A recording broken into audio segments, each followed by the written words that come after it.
नारद जी ने कहा सनकादिक ऋषियों से, प्रभु जरा मुझे विस्तार से समझाइए, मैं समझा नहीं कुछ। ऐसा कैसे हो सकता है? जब जीव मर जाए और मरने के बाद में कथा सुनाई जाए तो वो कैसे तरेगा? तो सनकादिक ऋषियों ने कहा कि सुनो, कि तुंगभद्रा तटे कि पूर्वम भूतपत्तनुमुक्तमम् यत्र वर्णा स्वधर्मेण सत्य सत्कर्म तत्परा।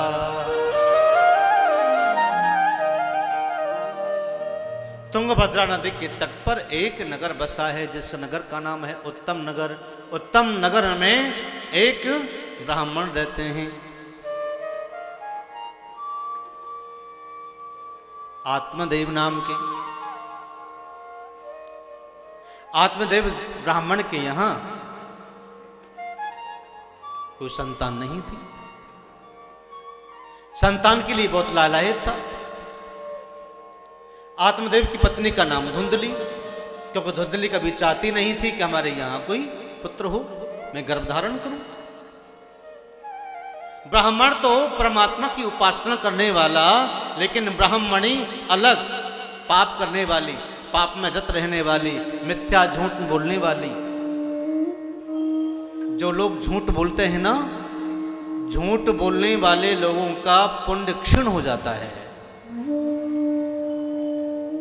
झूठ वहीं बोलो जहां किसी का भला हो रहा हो, झूठ वहीं बोलो किसी का प्राण बच रहे हों, झूठ वहीं बोलो जहां किसी बेटी का विवाह ना हो रहा हो, तो वहां प्रशंसा कर दी है।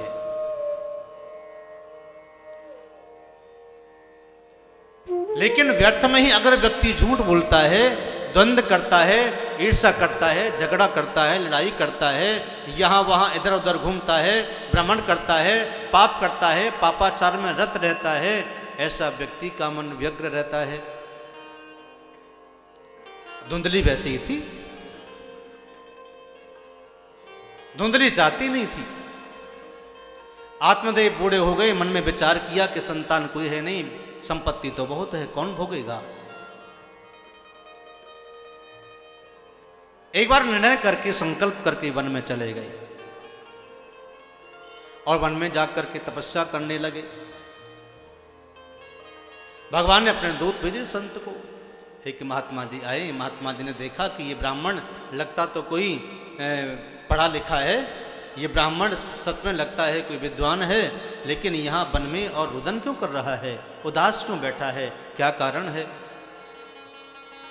महात्मा जी ने ब्राह्मण से प्रश्न किया, पूछ लिया, कथम रोदसी विप्र तुम काते चिंता बलीयसी वद तुम सत्वरम महम शुभस्य दुःखस्य कारण।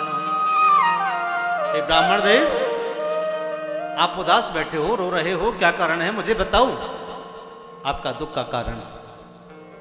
ब्राह्मण देव ने कहा कि हे महात्मा जी, मेरे शादी को बहुत साल हो गए हैं, अब मैं वृद्धावस्था की ओर चल बसा हूं, लेकिन मेरे घर में कोई पत्नी के पर संतान नहीं है, मेरे घर में कोई पुत्र नहीं है, मेरी संपत्ति को कौन भोगेगा, मेरा वंश आगे बढ़ेगा नहीं, मैं किसको दे के जाऊं, मेरे मन में भारी भारी चिंता है।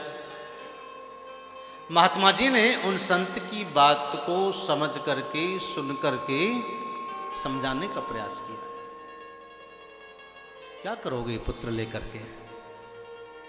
मुंचा ज्ञानम प्रजारूपम बलिष्ठा कर्मणो गति विवेकम तु समासाद्य तज संसार वासनम। हे ब्राह्मण देव, अभी तो आप रो रहे हो कि मेरे यहां पुत्र नहीं है। अगर मान लो आपके पुत्र हो भी जाए और वो पुत्र नालायक निकल जाए, तो दुराचारी हो जाए, पापाचारी हो जाए, शराब पीने वाला, जुआ खेलने वाला, व्यभिचार करने वाला हो जाए, तो तब भी तो आपको रोना पड़ेगा। अगर आपको पुत्र ही चाहिए तो भगवान को अपना पुत्र बना लो। भगवान तो पुत्र भी बनने को तैयार हो जाते।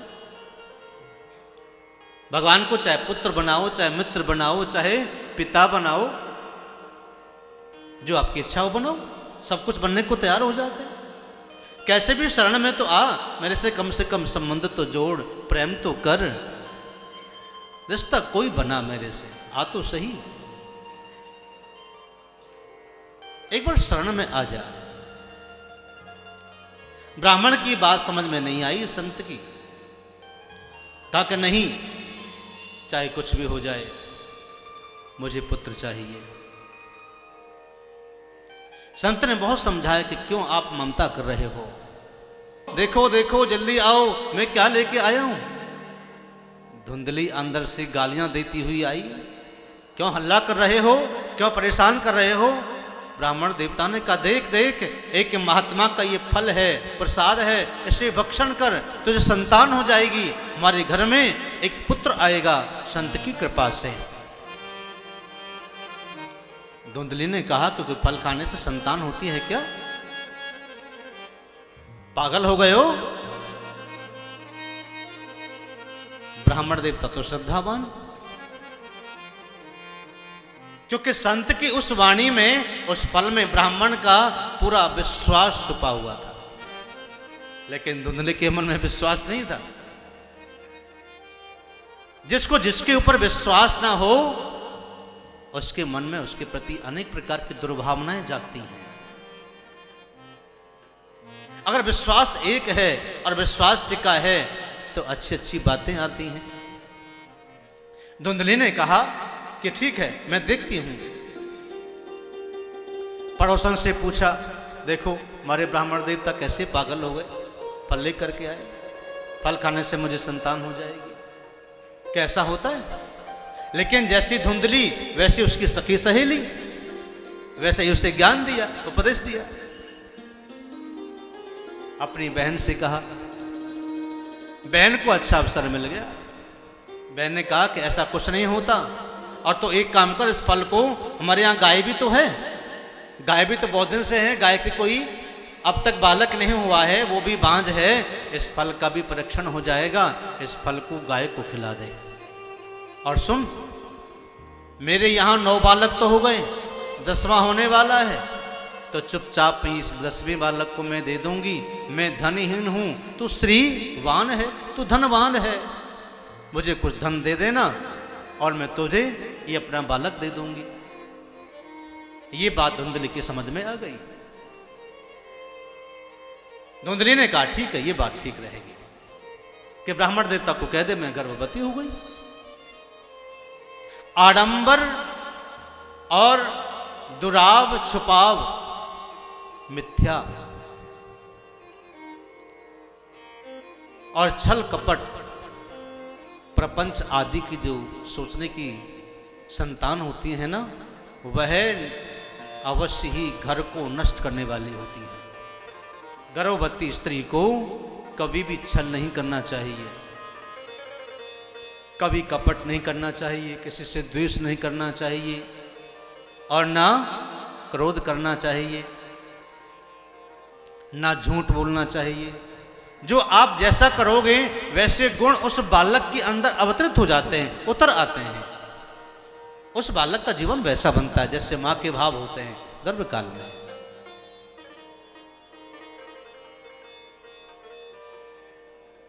धुंधली ने पति से कह दिया कि मैं गर्भवती हो गई। समय व्यतीत हुआ, उस फल को गाय को खिला दिया। बहन उस बालक को, जब उसका प्रसव हुआ तो बालक को लेकर के आई और धुंधली ने अपने पति से कह दिया मुझे पुत्र हुआ है, पुत्र हुआ है। थाली बजाई गई, परात बजाई गई, घंटियां बजाई गई। अब ये तो बड़ा प्रसन्न आत्मदेव कि मेरे यहाँ तो संतान हो गई, बहुत दिनों के बाद संतान हुई है, बहुत खुश, दान पुण्य करने लगे।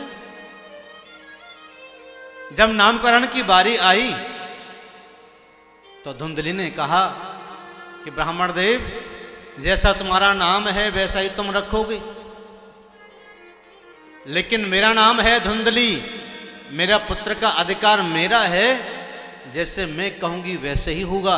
कई कई घर में स्त्रियां बड़ी जिद्दी होती हैं, पति की बात को नहीं मानती, अवज्ञा करती हैं, कलेश करती हैं, झगड़ा करती हैं। नहीं, मैं जो कह रही हूं वही सच है, वही होना चाहिए।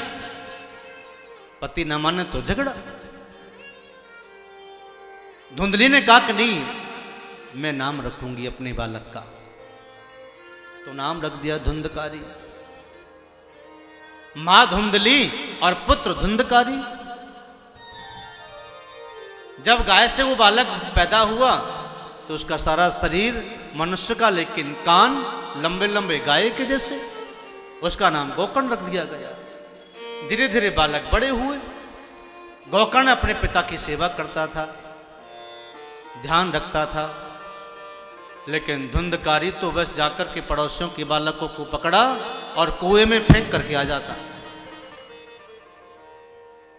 शराबियों का संग कर लिया, दुराचारियों का संग कर लिया, व्यभिचारियों का संग कर लिया, मदिरापान करने लगा, जुआ खेलने लगा, चोरी करने लगा। इस व्यवहार के देख करके धुंधकारी के तो आत्मदेव बहुत दुखी हो गए। एक दिन बैठे बैठे रो रहे थे। गोकर्ण उस समय आए। गोकर्ण ने पूछा, पिताजी क्यों रो रहे हो? कि बेटा, मैं आज उस महात्मा की बात को याद कर रहा हूं जिन्होंने मुझे मना किया था कि क्या करोगे पुत्र लेकर के, अगर अत्याचारी अन्यायी निकल गया तो क्या करोगे? तभी तो रोना पड़ेगा। आज रो रहे हो, पुत्र नहीं है इसलिए। जब पुत्र हो जाएगा, वो कुपात्र निकल जाएगा, तभी तो रोना पड़ेगा। इसलिए प्रभु को अपना पुत्र मान लीजिए। मैं नहीं माना था। उस समय ये षड्यंत्र रच गया। मेरा देव उपासक घर आज नरक का अड्डा बन गया है। मैं रहना नहीं चाहता यहां। गोकर्ण ने बड़ा सुंदर उपदेश दिया है पिता को। एक गोकर्ण गीता है पुस्तक, जिसमें गोकर्ण जी ने अपने पिता आत्मदेव को सुंदर उपदेश दिया कि पिताजी किसके लिए रो रहे हो? कोई जगत में अपना है क्या जिसके लिए तुम आप रो रहे हो? ये देह क्या है? ये हड्डियों का एक पिंजरा है जिसमें रक्त मांस मंज आदि भरा है, और उसमें है क्या जो एक दिन नष्ट हो जाएगा। इसके लिए आप उपद्रव कर रहे हैं, आप रो रहे हैं, आप रुदन कर रहे हैं पिताजी कि देह अस्ति मांस रुधुरे अभिमतम तजत्वम जायासुता दिशो सदा ममता विमुंच पश्यानिसं जगदिदं क्षण भंग निष्ठम वैराग्य राग रस को भव भक्ति निष्ठा। पिताजी, रोना है तो परमात्मा को प्राप्त करने के लिए रोइए। चिंता करनी है तो परमात्मा को प्राप्त करने के लिए चिंता करो। संसार में जिसका कुछ है ही नहीं, जो एक दिन सब छोड़ के चले जाना है, उसके लिए क्या रोना? पिताजी, आप वन की ओर चले जाइए, घर त्याग दीजिए और भगवान का भजन करिए। वहां जाकर के भगवान को प्राप्त करिए, धर्म करिए, पुण्यवान बनिए।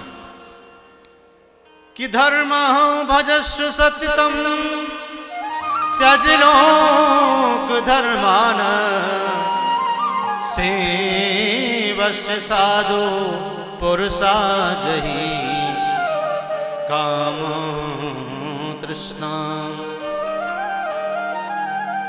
अनन्य दोष गुण चिंतन मासु मुक्त्वा सेवा कथा रसमहो नितरां पिबतुम।